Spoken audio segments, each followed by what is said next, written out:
నమస్కారం. రుద్రా న్యూస్కు స్వాగతం. భారతదేశంలో నిమ్న జాతి వర్గాల అభ్యున్నతికి తన జీవితాన్ని త్యాగం చేసిన మహాత్మా జ్యోతిరావు పులే ఆశయాలను కొనసాగిద్దామంటూ హుస్నాబాద్ పట్టణంలో అంబేద్కర్ చౌరస్తాలో దళిత బహుజన సంఘాల ఆధ్వర్యంలో గురువారం రోజున మహాత్మా జ్యోతిరావు పులే 198వ జయంతి సందర్భంగా ఆయన చిత్రపటానికి పూలమాలలు వేసి నివాళులర్పించారు. అనంతరం పలువురు మాట్లాడుతూ సామాజిక ఉద్యమాల పేరు చెప్పగానే ముందుగా గుర్తుకొచ్చేది మహాత్మా జ్యోతిరావు పులే అని అన్నారు. అంతేకాదు ఆయన పలు ఉద్యమాలకు మార్గదర్శి అని, నిత్య నూతన చైతన్యశీలి అని అన్నారు. తన ఆచరణతో, మేధా సంపత్తితో నాటి భారతీయ వ్యవస్థను కదిలించారని, ఛాందస భావాలపై పోరాట బావుట ఎగరవేసిన వ్యక్తి అని అన్నారు. ఆస్తిని సమాజపరం చేసిన మహనీయుడని కొనియాడారు. శుద్ర అతిశుద్ర అంటరాని జనాల్లో చైతన్యంను రగిలించిన గొప్ప వ్యక్తి అని కొనియాడారు. భవిష్యత్ తరాలకు మార్గదర్శి అయినారని అన్నారు. దేశం కోసం బతికి విలువలను బ్రతికించిన మహనీయుడని, ప్రజలకు బతుకు బాటను చూపిన జ్యోతిబా అని అన్నారు.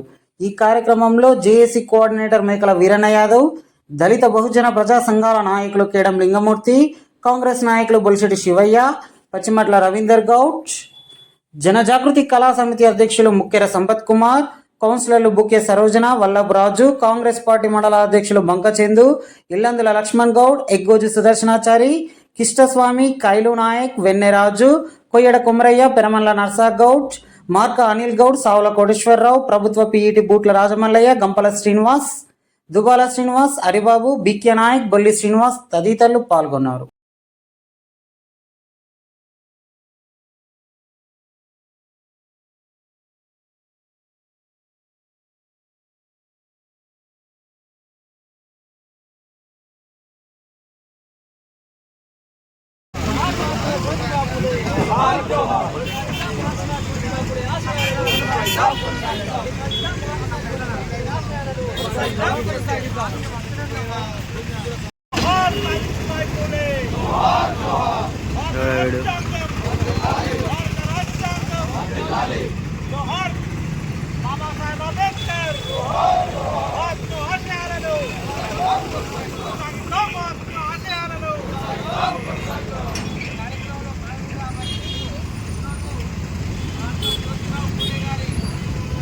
వివిధ రాజకీయ పార్టీ నాయకులకు, ప్రజా సంఘాల నాయకులకు, స్వచ్ఛంద సంస్థలు, ఉపాధ్యాయ విద్యా సంఘాల నాయకులకు అందరికీ కూడా స్వాగతం సుస్వాగతం తెలియజేస్తూ, మరి మహాత్మా జ్యోతిరావు పూలే భారతదేశంలోని మరి అట్టడుగు వర్గాల అభ్యున్నతి కోసం తన జీవితాన్ని పణంగా పెట్టి ఎన్నో త్యాగాలకు ఒడిగట్టడం జరిగింది.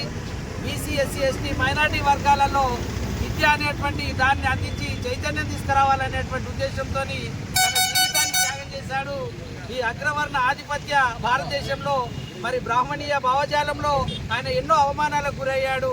అయినా కూడా తన జీవితాన్ని, తన భార్య జీవితాన్ని పణంగా పెట్టి భారతదేశంలో ఈరోజు హుస్నాబాద్ మన మహాత్మా జ్యోతిబా పూలే జయంతి వేడుకలకు వచ్చిన సోదరులందరికీ, అఖిలపక్ష పార్టీలు కానీ, స్వచ్ఛంద సంస్థలు కానీ అందరికీ, మేధావులకు నమస్కారం, ప్రెస్ మీడియాకు కూడా నమస్కారం తెలియజేస్తూ, మహాత్మా జ్యోతిబా పూలే మరి ఆనాడు ప్రతి ఒక్కరికి విద్య అనే అంటరానితనానికి నిర్మూలనగా సావిత్రిబాయి పూలే ఆనాడు అగ్రవర్ణాలు మరి పాఠశాలలో చదివితే కూడా ఇంటికి పోయిన తర్వాత ఇళ్ళకు కూడా రాకుండా ఎన్నో అవమానాలకు ఓర్చి ఈ సమాజాన్ని మరి ఎంతో రూపుదిద్దిన దానిలో ప్రధానమైన భూమిక ఉన్నది. దీనికి ప్రభుత్వాలు కూడా మరి గుర్తించి మరి ప్రభుత్వ పరంగా చేయవలసిన కార్యక్రమం కూడా ఇది. తర్వాత ప్రభుత్వాలు కూడా మరి బీసీలు కానీ, ఎస్సీలు కానీ, ఎస్టీలకు కూడా ఇంకా సమానత్వం తీసుకొచ్చే విధంగా పనిచేయాలని ఈ సందర్భంగా కోరుకుంటూ సెలవు తీసుకుంటాం. ఇవాళ ముస్లిం సోదరులు ప్రపంచవ్యాప్తంగా దేశ విషయానికి వస్తే భారతదేశంలో ఉండేటువంటి మొత్తం 141 కోట్ల మంది చేసుకునేటువంటి పండుగ ఇవాళ జ్యోతిరావు పూలే పుట్టినటువంటి రోజు ఇది. 197 సంవత్సరాలు అయిపోయి 198వ సంవత్సరం స్టార్ట్ అయింది. ముఖ్యంగా ఇవాళటి రోజు మనము ఈ దేశ ఆర్థిక పరిస్థితులు, దేశ సామాజిక పరిస్థితులు, ఈ దేశంలో ఉండే ఛాందసమైనటువంటి చట్టాలు, నిబంధనలు, ఆ మూర్ఖమైనటువంటి ఆ సామాజిక వ్యవస్థ మీద ఉన్నటువంటి విషయాల మీద మనం ఆలోచన చేయాలి. 197 సంవత్సరాలు గడిచిపోయి 99వ సంవత్సరం జ్యోతిరావు పూలే పుట్టింది. ఆయన 1847వ సంవత్సరంలో భారతదేశంలో విద్య అంటే ఒక నేరం, అందులో మహిళల చదువుడు ఇంకా నేరం. అలాంటి పరిస్థితులలో పూనాలో ఒక బడి పెట్టిండు. వాళ్ళ భార్య ద్వారా వాళ్ళ భార్య విద్య నేర్పిండు. సావిత్రిబాయి పూలేతో ఒక బడి పెట్టిండు. ఆనాటి నుంచి ఇయ్యాలటి వరకు మరి దేశంలో ప్రపంచంలో ఉండేటువంటి అన్ని వర్గాలకు సమానమైనటువంటి పోటీగా ఒక స్థాయిలో మన భారతదేశ స్త్రీ వచ్చింది. కాబట్టి ఇవాళ భారతదేశ స్త్రీలే మన రాష్ట్రపతి అయింది ద్రౌపది ముర్ము. అంటే భారత రాజ్యాంగంలో ఇలాంటి అవకాశాలు వచ్చినాయి. రియల్గా చెప్పాలంటే బాబాసాహెబ్ అంబేద్కర్కు ముగ్గురే గురువులు. ఒక ఆయన గౌతమ బుద్ధుడు, ఒక ఆయన కబీరు, ఒక ఆయన పూలే.